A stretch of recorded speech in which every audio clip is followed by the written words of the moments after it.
Berikanlah 100 Jokowi lagi.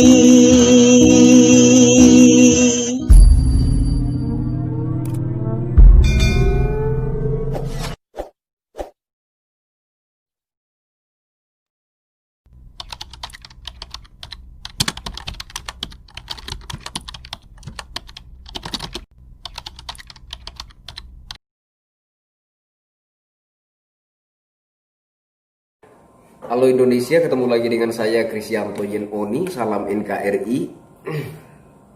Video ini saya tujukan kepada yang terhormat Bapak Menteri Pertahanan Republik Indonesia, yakni Bapak Prabowo Subianto. Halo Bapak Menteri Pertahanan, salam hormat dari saya. Kemarin saya melihat sebuah link berita di sosial media bahwa Bapak siap maju di Pilpres 2024 yang akan datang. Saya pikir itu hanyalah opini dari media abal-abal, namun ternyata saya cek informasinya valid, ada juga dimuat di media-media yang kredibel. Izinkan saya untuk memberi tanggapan. Yang pertama adalah bagaimanapun juga sebagai salah satu anak bangsa dan sebagai masyarakat Indonesia, saya merasa sangat kagum melihat tekad dan kegigihan Bapak yang luar biasa, yang tak kenal lelah, yang tak kenal putus asa, pantang menyerah. Saya kira hal ini merupakan suatu hal yang patut dijadikan panutan, baik untuk saya secara pribadi maupun untuk seluruh anak bangsa Indonesia, terutama anak-anak milenial. Tanggapan saya yang kedua, saya sedikit bercerita ya Pak. Bulan Desember 2019 yang lalu saya sempat ke Bogor. Singkat ceritanya, di stasiun kereta api saya naik ojek. Dan ternyata si tukang ojek yang mengantar saya adalah pendukung Bapak. Dia nanya sama saya, "Mas, kemarin dukung siapa?" Saya bilang saya dukung Jokowi, ya. Dia tanya lagi alasannya apa. Saya bilang alasan saya sederhana, bahwa setiap pemimpin dengan kebijakannya sendiri-sendiri. Saya tidak yakin apabila terjadi pergantian kepemimpinan negara, maka pemimpin yang baru akan melanjutkan program pemimpin sebelumnya. Saya tidak yakin seperti itu. Nah, sementara banyak sekali proyek-proyek pembangunan dan infrastruktur terutama di desa-desa itu belum rampung. Nah, kalau dalam kondisi seperti ini kemudian terjadi pergantian pemimpin, maka proyek-proyek pembangunan dan infrastruktur yang belum rampung itu belum tentu akan dilanjutkan oleh pemimpin yang baru. Jadi itu alasannya kenapa saya mendukung Bapak Jokowi, karena saya ingin proyek-proyek yang belum rampung tersebut harus dilanjutkan, dituntaskan, sehingga lengkaplah kebahagiaan masyarakat. Seperti itu saya memberi jawaban, kemudian saya ajak untuk sharing.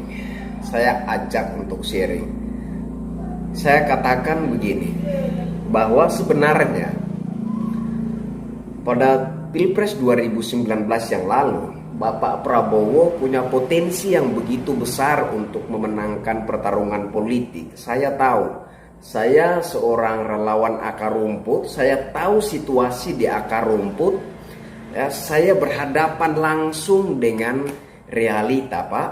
Ya, saya tahu bahwa Bapak Prabowo punya potensi yang sangat besar untuk memenangkan pertarungan politik 2019 yang lalu.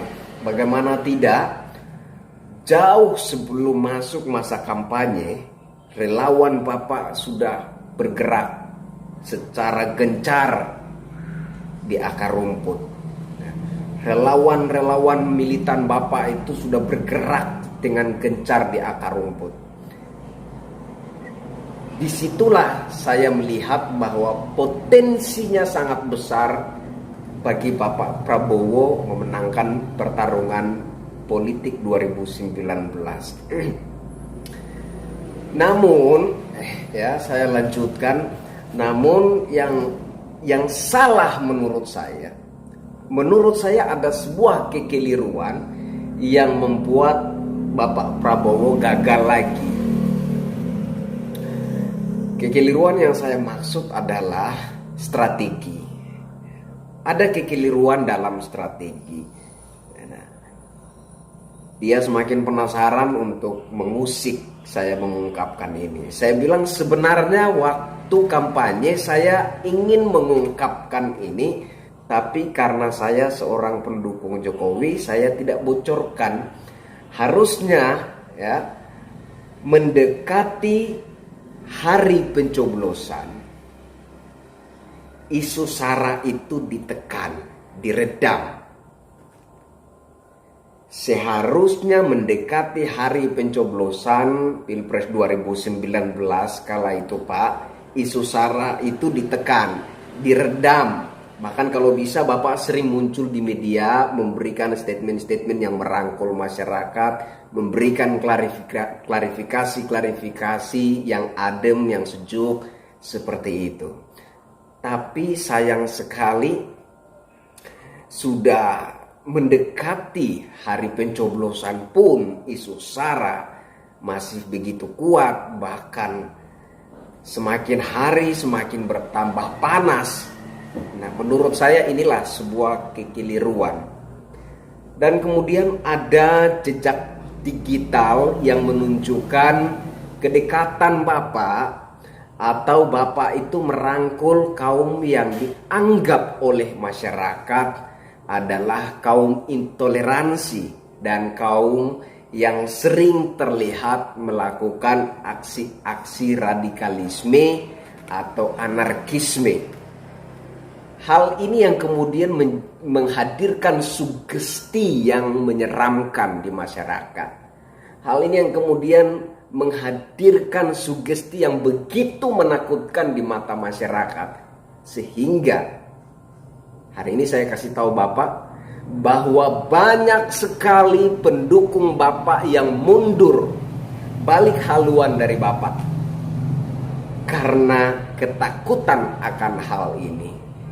Bapak waktu itu gagal untuk meyakinkan masyarakat, terutama pendukung Bapak, bahwa Bapak itu tidak merangkul kaum intoleransi, kaum-kaum yang mendukung paham radikalisme. Bapak tidak sempat memberikan klarifikasi itu, Bapak tidak sempat untuk merangkul masyarakat yang sementara digandrungi oleh sugesti yang menyeramkan itu. Lanjut obrolan saya dengan saudara tukang ojek itu. Jadi kalau seandainya Bapak Prabowo maju lagi di Pilpres kemudian, maka saran saya, apabila mendekati masa-masa pencoblosan, apabila mendekati hari pencoblosan, maka isu SARA itu ditekan, isu SARA itu diredam, supaya masyarakat merasa damai, adem, sejuk hatinya menghadapi hari pencoblosan itu. Masyarakat harus menghadapinya dengan hati yang sejuk, gitu. Jadi ini bocoran buat Bapak, karena saya adalah relawan akar rumput, ya. Saya tidak terorganisir oleh salah satu badan relawan, saya tidak diorganisir oleh salah satu partai politik, tidak. Saya bergerak sendiri dengan teman-teman saya. Saya tahu situasi di lapangan. Ini bocoran buat Bapak, bahwa banyak sekali pendukung Bapak yang balik haluan, mundur daripada mendukung Bapak karena dicekam oleh sugesti menakutkan, sugesti menyeramkan. di mana ada jejak digital Bapak merangkul kaum intoleransi, kaum penganut paham radikalisme. Jadi ini tanggapan saya yang kedua, sekaligus sebuah koreksi dan kritik untuk Bapak. Nah, kemudian tanggapan saya yang ketiga adalah saya berpendapat bahwa Bapak bisa lebih baik dari Bapak Insinyur Haji Joko Widodo dalam hal menegakkan Indonesia yang benar-benar berbineka tunggal ika. Saya yakin dalam hal yang satu ini Bapak bisa lebih baik dari Bapak Insinyur Haji Joko Widodo. Meskipun dalam hal-hal yang lain, contohnya dalam menjaga batas-batas kedaulatan NKRI, belum tentu Bapak bisa lebih baik dari Bapak Insinyur Haji Joko Widodo. Sebagai contoh, Laut Natuna Utara yang puluhan tahun diklaim sebagai Laut Cina Selatan, di zaman Bapak Insinyur Haji Joko Widodo memerintah sebagai Presiden Republik Indonesia, dia benar-benar mempertahankan itu. Dia benar-benar tegas mengatakan tidak. Perairan itu adalah perairan Natuna Utara karena masih berada di area di sekitar Pulau Natuna yang termasuk area teritorial bangsa Indonesia. Ini luar biasa. Puluhan tahun itu diklaim sebagai Laut Cina Selatan. Tapi di zaman Bapak Jokowi, dia berani katakan tidak. Kemudian dalam bidang pembangunan dan infrastruktur, saya juga belum yakin bahwa Bapak bisa lebih baik dari Bapak Presiden Insinyur Haji Joko Widodo. Tapi dalam hal yang satu yang saya singgung tadi, bahwa dalam hal menegakkan Indonesia benar-benar menjadi rumah bineka, saya yakin Bapak bisa lebih baik dari Bapak Insinyur Haji Joko Widodo. Dalam hal menegakkan toleransi, dalam hal menegakkan gotong royong, dalam hal menegakkan keberagaman, hormat menghormati antar umat beragama, saya yakin Bapak lebih mampu melakukan itu. Dalam hal menekan kaum-kaum intoleran, dalam hal menekan kaum-kaum pengusung paham radikalisme, saya yakin Bapak lebih mampu. Cuma izinkan saya untuk memberikan sedikit masukan kepada Bapak.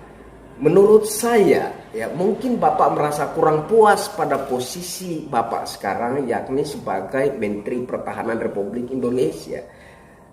Tapi saya minta kepada Bapak Menteri Pertahanan, gunakanlah kesempatan yang ada untuk menunjukkan kepada masyarakat apa yang menarik dari seorang Prabowo Subianto. Saya kira Bapak punya kesempatan untuk menjual sesuatu yang menarik kepada masyarakat di posisi Bapak saat ini sebagai Menteri Pertahanan. Berkaca pada Kabinet Kerja 2014-2019, ada seorang menteri yang begitu fenomenal, yang begitu menarik perhatian masyarakat hingga membuat masyarakat begitu jatuh cinta kepadanya. Sampai ketika dia tidak masuk dalam Kabinet Indonesia Maju, masyarakat begitu sedih dan merindukan. Orang itu adalah Ibu Susi Pujiastuti. Saran saya, masukan saya untuk Bapak,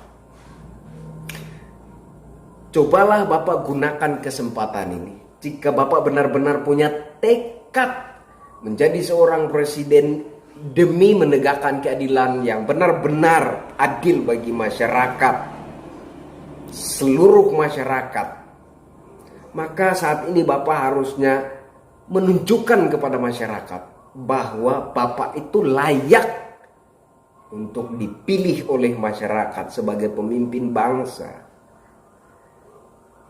Masyarakat tidak membutuhkan kehadiran Bapak di media. Masyarakat tidak membutuhkan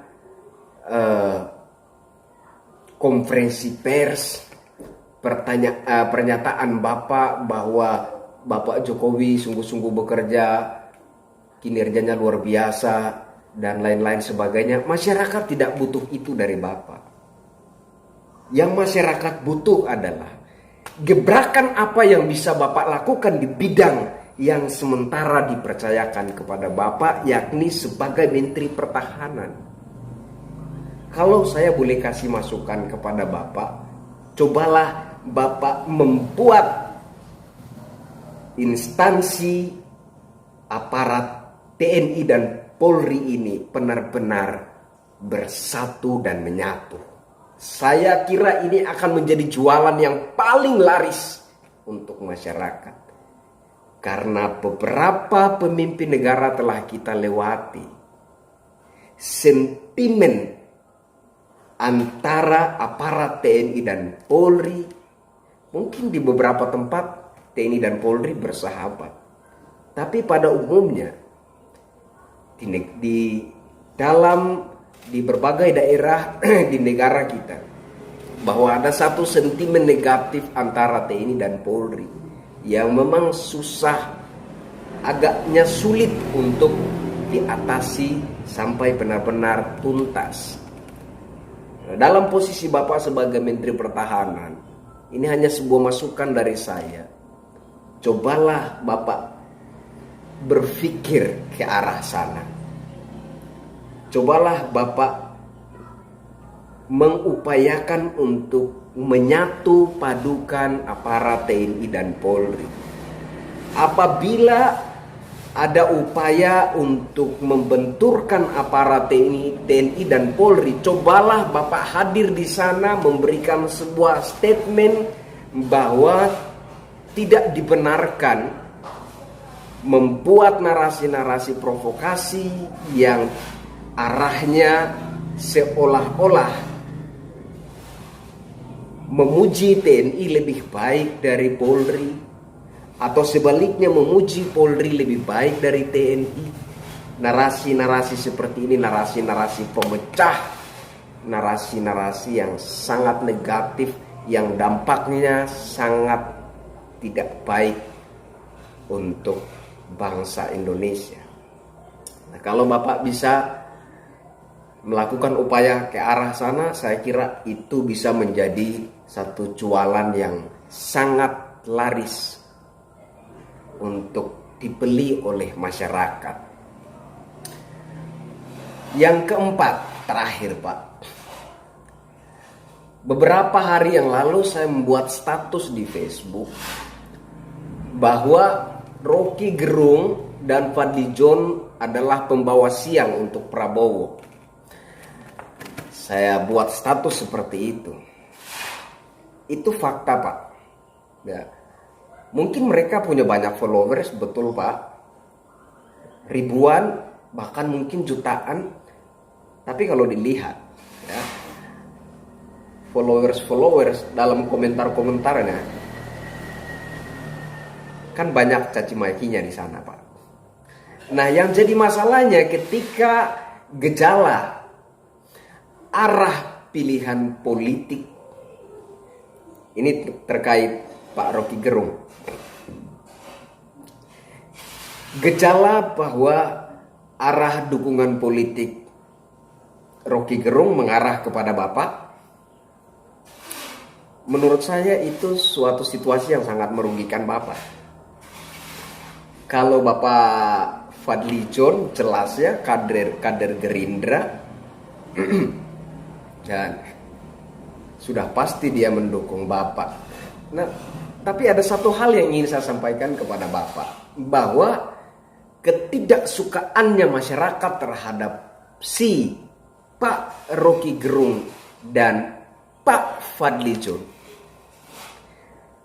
kebencian masyarakat terhadap dua sosok ini ditumpahkan kepada Bapak. Jadi Bapak yang menanggung ketidaksukaan, kekesalan, kebencian masyarakat terhadap kedua tokoh ini. Yang satu tokoh pengamat politik, yang satu tokoh politik, ditumpahkan kepada Bapak. Jadi masyarakat yang tidak suka terhadap dua sosok ini otomatis tidak milih Bapak. Begitu. Nah, jadi yang keempat ini pun mungkin merupakan masukan untuk Bapak. Kalau bisa, kedua sosok ini jangan menjadi penasehat atau pembisik Bapak. Jangan. Kalau bisa, Bapak yang menjadi pendidik untuk mereka. Jangan mereka yang menjadi pembisik untuk Bapak. Itu saja saran dari saya. Nah, melihat sampul video saya ini, teman-teman saya para pendukung pemerintah, para pendukung Bapak Presiden Insinyur Haji Joko Widodo mungkin akan berkata, ada apa dengan si cebong garis keras ini? Apa yang terjadi dengan si cebong garis keras ini? Apakah dia sudah balik haluan, sudah berubah setia? Dan mungkin para pendukung Bapak akan berkomentar bahwa akhirnya cebong sadar. Mungkin seperti itu. Tapi ini bukan soal cebong atau kampret. Saya coba untuk menanggapi apa yang saya lihat. Saya coba untuk menanggapi informasi yang saya lihat mengenai kesiapan Bapak untuk maju di Pilpres 2024. Dan saya coba memberikan tanggapan dan masukan-masukan. Kenapa? Karena saya pernah membuat statement dan saya harus konsisten dengan statement saya tersebut, bahwa siapapun yang terpilih sebagai masyarakat yang baik, saya harus dukung selagi kebijakan-kebijakannya itu pro kepada masyarakat. Dan saya juga pernah membuat statement, jangankan Bapak Prabowo, bahkan Bapak Jokowi pun, kalau dalam pertarungan politiknya itu menggunakan isu SARA sebagai manuvernya, menggunakan politik identitas sebagai manuver politiknya, maka saya minta maaf, saya mengundurkan diri. Seperti itu juga yang ingin saya sampaikan kepada Bapak. Kalau bisa, Bapak berpolitiklah dengan cantik. Kalau memang Yang Maha Kuasa berkehendak Bapak maju di Pilpres 2024, harapan saya sebagai anak bangsa dan sebagai masyarakat Indonesia, isu-isu SARA itu tidak lagi menjadi konsumsi publik. Seperti yang saya katakan tadi, bahwa kalau untuk menegakkan Indonesia benar-benar menjadi rumah bineka, kalau benar-benar menegakkan Indonesia sebagai rumah bineka tunggal ika, saya yakin Bapak lebih mampu menegakkan toleransi, menciptakan masyarakat Indonesia yang rukun, saling bergotong royong, saling menghargai dan hormat menghormati antar umat beragama. Saya yakin sekali Bapak lebih mampu melakukan itu. Sayang sekali dukungan terhadap Bapak di Pilpres 2019 yang begitu dahsyat, hari-hari jelang pencoblosan, banyak sekali pendukung Bapak balik haluan, tarik diri dari dukungannya terhadap Bapak. Kenapa? Karena itu tadi, meskipun mungkin mereka percaya bahwa Bapak yang mampu menegakkan Indonesia yang berbineka tunggal ika, tapi ada jejak-jejak digital di mana Bapak itu merangkul kaum yang dianggap oleh masyarakat adalah kaum intoleransi, kaum yang mengusung paham radikalisme. Itu yang membuat masyarakat tidak percaya kepada Bapak dan menarik dukungan dari Bapak. Saya kira itu tanggapan saya untuk Bapak. Kalau Yang Maha Kuasa menghendaki Bapak maju dan memenangkan pertarungan politik, saya akan tetap konsisten dengan statement saya bahwa siapapun yang menjadi pemimpin bangsa ini akan saya dukung sebagai bentuk rasa cinta saya terhadap bangsa dan negara. Tetap semangat Bapak. Meskipun saya menafsirkan bahwa Bapak pernah menolak takdir, maka untuk selanjutnya takdir akan menolak Bapak.